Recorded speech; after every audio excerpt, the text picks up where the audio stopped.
Okay, so Nothing short to put that in. yeah, this is typical. Okay, and by the way, who chimed in and said it was the genetic fallacy when I said what he said is incoherent because he's an atheist? I think it was the same guy himself. Okay.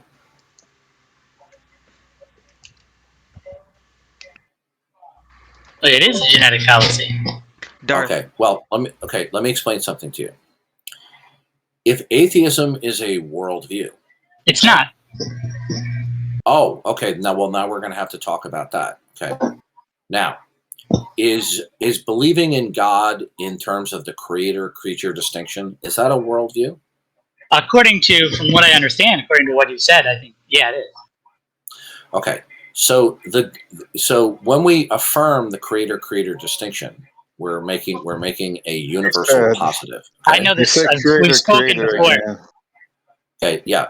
So when we invoke the creator-creature distinction, it's not only a universal positive; it's also a universal negative as well. Yeah, I've heard you make these arguments Good. before. Yeah, and I've heard you say that same thing now 3 times. Now, if we deny that worldview, the denial of the worldview itself is a worldview itself. Okay. All worldviews are mutually exclusive to each other. So we only have 2 worldviews. There's the God worldview, and then there's the not God worldview. Now, within the not God worldview, there can be different flavors, like ice cream. Okay? Right? Just like people have a God worldview, and they have different personas that they think is the creator. Okay? But we only have 2 basic worldviews, right? We have the God worldview, and then the not God worldview. Okay? Now, do you accept that? No, because I don't think. Well, I accept that. Yeah, you either have the God worldview or not God worldview, but I don't think not God world is an actual worldview because I can't formulate. Of course it is. No, my worldview is. Do you want me to give you my actual worldview? Your worldview is that all the facts that you are acquainted with, all the putative facts, do not ultimately derive and depend upon God. So you're in that worldview. All the facts that you're acquainted with would either ultimately derive from that which is ultimate that's not God, or nothing would be ultimate, and these facts would just simply exist in and of themselves, or they would be brute facts. Okay, either one of those scenarios are a worldview. Okay, no, I don't, because I don't concern myself with primarily with like epistemology or metaphysics, because I don't think they get us anywhere. I'm an existentialist, so my worldview is phenomenological in nature. Okay, listen carefully. Do you reject the creator-creature distinction, the God worldview? Do I reject it? I guess you might say I reject. Okay, I don't. All right. Okay, yeah, so I don't believe that there's a God. Then you don't believe what is fundamental, the ground of all being, is a mind. In your worldview that rejects the God worldview, do you believe that something at all is singularly ultimate, dictating what is, can be, or cannot be? No, I'm an existentialist. Will you listen to me? Have you had one too many cups of coffee this evening? So if you want to use like ad homs, you can do that. And it's not an ad hom, and I'm about to kick you from the server. I'm about to kick you from the server. Now, you're being obnoxious, and I'm not going to put up with it much longer. I don't mind if you disagree with me. Actually, I welcome it, but what I do mind is you being rude and obnoxious. Now, since you reject the God worldview, you will opt for a worldview where something else is ultimate that's not God, that dictates what is, can be, or cannot be, singularly that is, or it'll be the not God worldview where nothing is the ground of all being. So which of those 2 options do you reason from in your not God framework? Okay, neither, because I'm an existentialist. I reject ultimacy. Okay. I reject the ideas. Can I finish? I reject the ideas of ultimacy. I reject the ideas that there are transcendentals that can prescribe human nature and human experience. Well, you just opted for the second option, sir. Okay, that nothing is singularly ultimate. Either you believe that something is singularly ultimate. Would you not overtalk me while I'm speaking, please? And then that way I won't get indignant and kick you from the server. I apologize. Continue. Okay. Now, either you will believe that something is ultimate, and by ultimate I mean singularly ultimate, that institutes what is, can be, or cannot be, or you will believe that there's not something singularly ultimate dictating all instances of what is, can be, or cannot be. Okay, so which do you believe? I'm an existentialist. I reject any ideas of ultimacy, transcendentals, or metaphysics that describe human experience. So it's the latter. So it's the latter then, right? But I think that the issue is that you're categorized in a different way. I want to ask you a question right now, and I want an answer. Okay, how old are you? I'm 40. Okay, I'm 60. You need to start acting like a 40-year-old man instead of an ornery 60-year-old. Okay? Now, so you believe that there is nothing singularly ultimate dictating what is, can be, and cannot be. Is that correct? No, I don't believe that there's anything singular or ultimate or transcendental that describes human experience and being in the world. All right. So you're not God world. So your not God worldview is that there's just an array of stuff, and there's nothing that dictates, okay, singularly, why anything is or cannot be. Okay? No, you're making a mistake. My position comes from a phenomenological position, right? So this only addresses human existence and human being in reality. Okay. Right? There may be universals that describe cosmology. I don't want to hear about maybe. Okay, all I want to know is I'm trying to lay out my actual.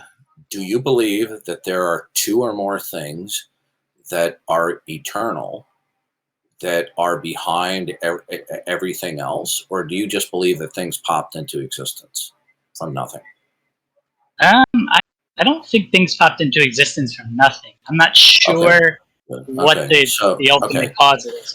So basically, you have a worldview, which we could characterize as a chance worldview. A chance worldview is where there. Okay, if you overtalk me again, I'm going to kick you from the server. Okay. Your worldview we could categorize as a chance worldview, and the reason why is because the only way not to have a chance worldview, where we have a multiplicity of reasons why things are or happen or can't be, okay, the opposite of a chance worldview will be that there's something singularly ultimate dictating all states of affairs, what is, can be, and cannot be. So if you believe that there are two or more things that are non-dependent, non-derivative, that also dictate other states of affairs, then that will be a chance worldview. Okay? Because there's nothing controlling everything.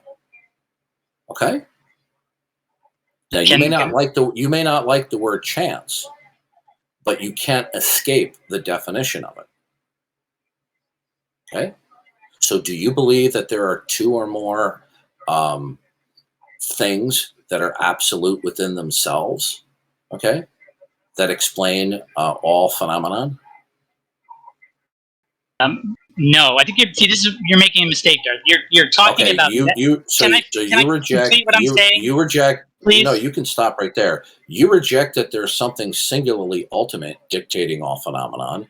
But then I ask you, you know what? My patience is running out with you. If you're a 40-year-old man, I expect a lot more brain power out of a 40-year-old. Now listen carefully. I ask you, is there something singularly ultimate dictating what is, can be, and cannot be? You rejected that. I said, do you believe that there are two or more things dictating states of affairs? And you said no. So therefore, nothing is dictating anything, is there? That's not my position. You're mischaracterizing. Okay, listen to me. Either there's one thing dictating what is, can be, or cannot be, or you believe that there are two or more things dictating what is, can be, and cannot be. There's not a third option. Darth. It's either listen carefully. It's either the one or the not one, meaning the many, two or more things. So is there just one thing dictating what is, can be, and cannot be? Or is there more than one thing? Darth, you're talking metaphysics and epistemology, Okay. right? I already said that I'm Bye. Okay. Here we have a 40-year-old. We have a 40-year-old stuck on 14. Okay. So I warned him over and over and over again. Okay. It's sad that a 40-year-old man reasons like a child. It's sad indeed. Agreed. So, Darth, Yeah, go ahead. can I ask you a question? You just did. Alright, so if it's the case that everything depends and derives on the ultimate, that being God, right? Nothing is external or independent of the ultimate God? That would be the Christian view. Okay, so I just wonder, how is it the case that God is capable of knowing anything if there's nothing external to him that can justify any of his beliefs? If we take knowledge to be a justified true belief. Oh, okay. So you're gonna use that canard, right? You got that from the Angstrike crew. Okay. Okay. For obviously you haven't studied theology, have you? Okay. Okay. Right? Have you studied any theology? Okay. In the Christian worldview, God is the first knower, because everything is what it is, because it starts in the mind of God and it's implemented in the plan of God. Okay. The reason why human beings need justification is because we are not sovereign, we're not the creator, we're not Lord, and we're not omniscient. Okay. So you have been fed a bunch of sophistry by atheist philosophy wonks. Okay. You thought it was a good argument. It's not at all. Okay. It's called the Principium Cognoscentia. God is the source of all knowledge or beliefs that are true, because they start in the mind of God. Okay. So for example, God knows that I'm an agent because he made me an agent. He knows all states of affairs because everything is under his control and under his plan. Okay. So the mistake that you're making is you are trying to anthropomorphize God. Okay. You're trying to bring God down to a human level. Okay. Since human beings do not dictate or have everything under their plan and control, and if human beings are not the prime interpreter, God is the first interpreter. We reinterpret, or I should say we recapitulate the mind of God when we correctly understand the world around us. Okay, so do you understand? And if you don't understand, I'll be glad to re-explain it to you. But do you realize how you have been bamboozled by sophistry? No, not at all. So I don't understand. Good. Then we're gonna have to go again. Human beings, when we talk about knowledge, has to be justified, is because we're not sovereign and we're not omniscient. God is sovereign over everything, and he is omniscient. Okay. Okay. So what the person is trying to do is trying to anthropomorphize God, okay, and literalize that. Okay. It's just a do you know what sophism is?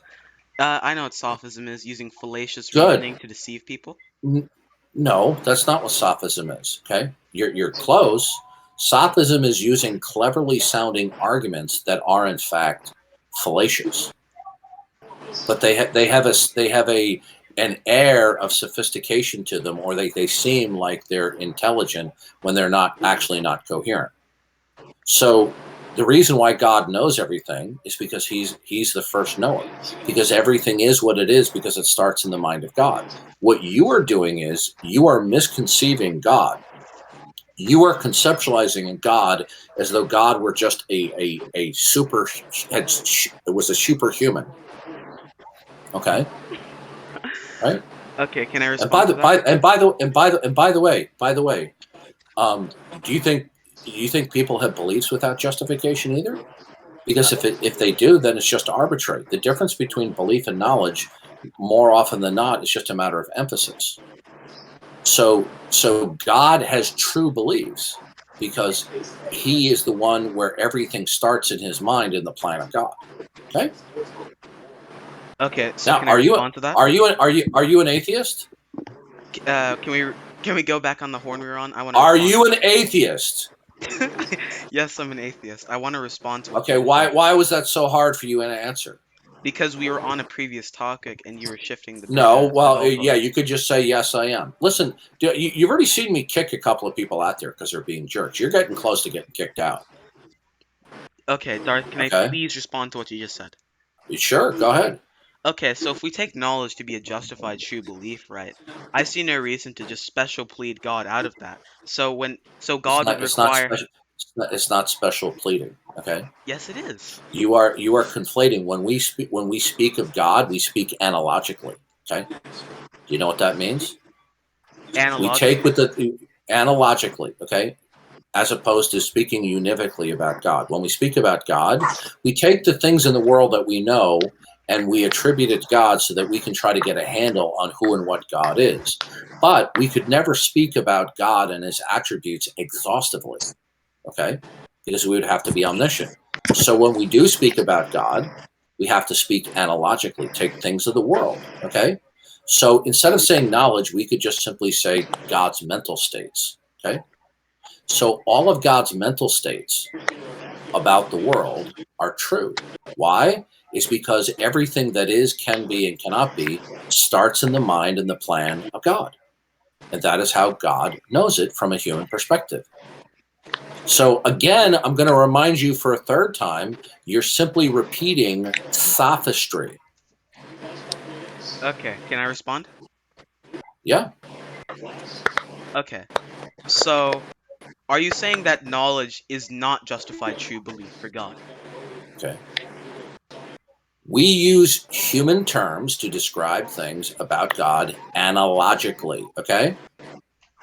Now, we cannot speak univocally about God. Univocally means we speak with him that can only mean one and only one thing, and it means to be exhaustive.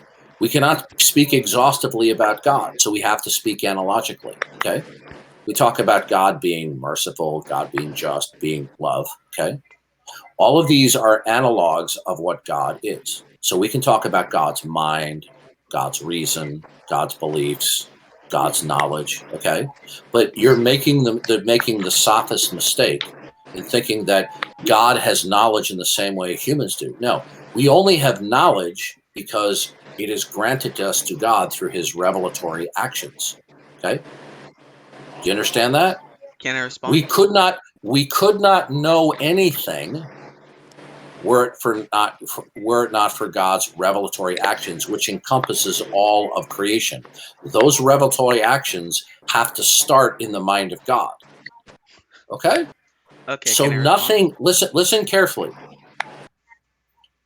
In the Christian worldview, things that are, can be, and cannot be all start in the mind of God. Do you understand that? Yes, can I respond? Okay, so that is how God knows everything. Can I respond? Sure. Okay, so if knowledge is defined as a justified true belief, then You are God. listen to me. Listen to me. I'm about ready to kick you out of here, okay? Because you keep on repeating the same canard over there. All you're simply doing is playing a language game, okay? I already explained to you, okay? I Uh, already explained to you. Hey, IA, why do you have an open mic? You are repeating the same thing all over again. It is sophistry, okay?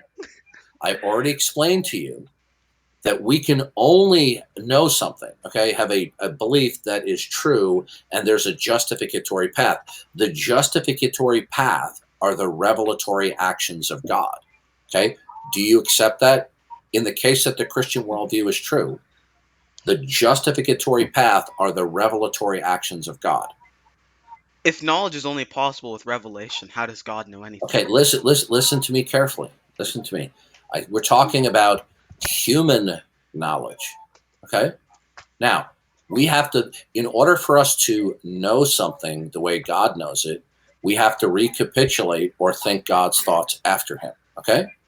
Now, so when we talk about a justified true belief, we're talking about a justificatory path. Okay? Do you understand that part? Not necessarily. I don't think justification Okay. needs to be Okay. a path. Okay, well then justification would then just if there's not a justificatory path, then how would a belief be justified?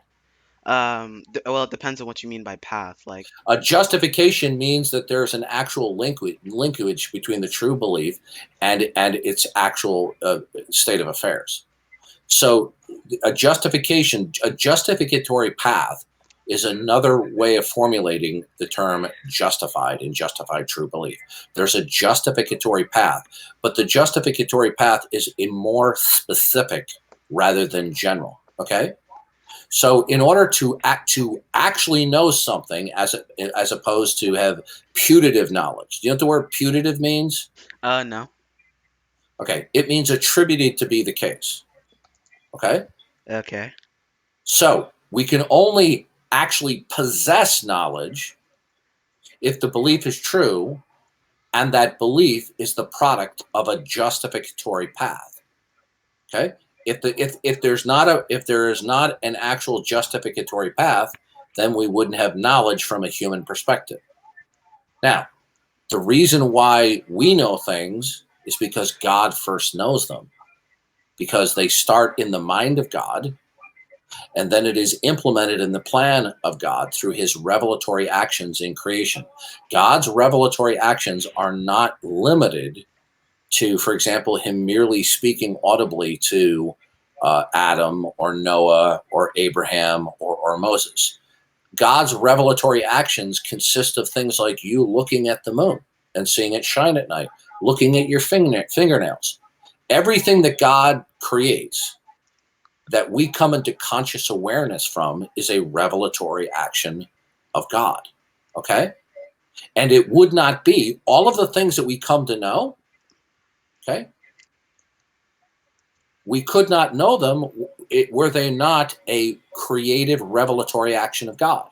Could you have come to know in the Christian worldview, assuming the Christian worldview for a moment, could you have come to know the moon was shining at night unless the moon shining at night started in the mind of God?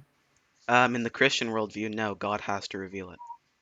No, you're not understanding. What? In the Christian worldview, you could only know at a given moment that the moon was shining because the moon shining starts in the mind of God and is executed in the plan of God.